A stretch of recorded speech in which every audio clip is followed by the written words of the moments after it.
La maladie d'Alzheimer est une maladie complexe. On appelle maladie d'Alzheimer peut-être plusieurs types de maladies. Et on le voit parce que d'abord on ne comprend pas comment cette maladie démarre, donc l'étiologie.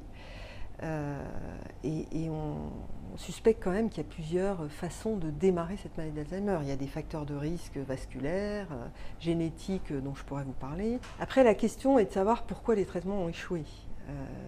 C'est vrai qu'il y a un nombre très important d'essais cliniques qui ont échoué, encore un récemment, avec une nouvelle hypothèse en quelque sorte autour des deux pathologies, donc amyloïde et tau, les deux pathologies qui caractérisent les patients Alzheimer, et c'est ce qu'on voit dans leur cerveau à la mort.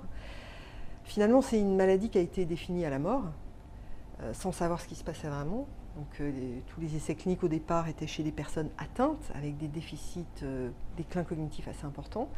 Et là, c'est clair que chez ces personnes, ces types de traitements ne marchent pas.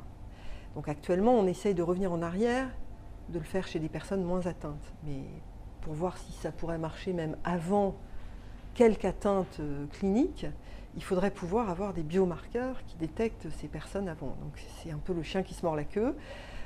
Donc il faut se sortir de ce cycle infernal et essayer à la fois de trouver des biomarqueurs très tôt, traiter les personnes très tôt, mais là on peut aussi se heurter à des problèmes éthiques.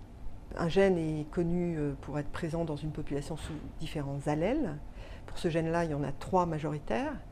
Si une personne a un de ces allèles qui est mauvais pour la maladie d'Alzheimer, enfin qui augmente le risque, une personne a un de ces allèles, le risque est multiplié par 3, 2 allèles multipliés par 10. Donc si cette personne qui a 2 allèles vit jusqu'à 90 ans, le risque est de 100%.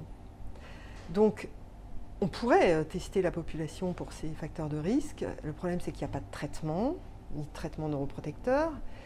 Il y a des essais cliniques par des entreprises, des big pharma, chez cette population aux États-Unis, mais en France, ils n'ont pas encore été autorisés. Donc on essaye de travailler aussi sur le côté éthique. Mais on s'achemine peut-être vers une classification des personnes, essayer de détecter les personnes à risque pour leur administrer des traitements neuroprotecteurs.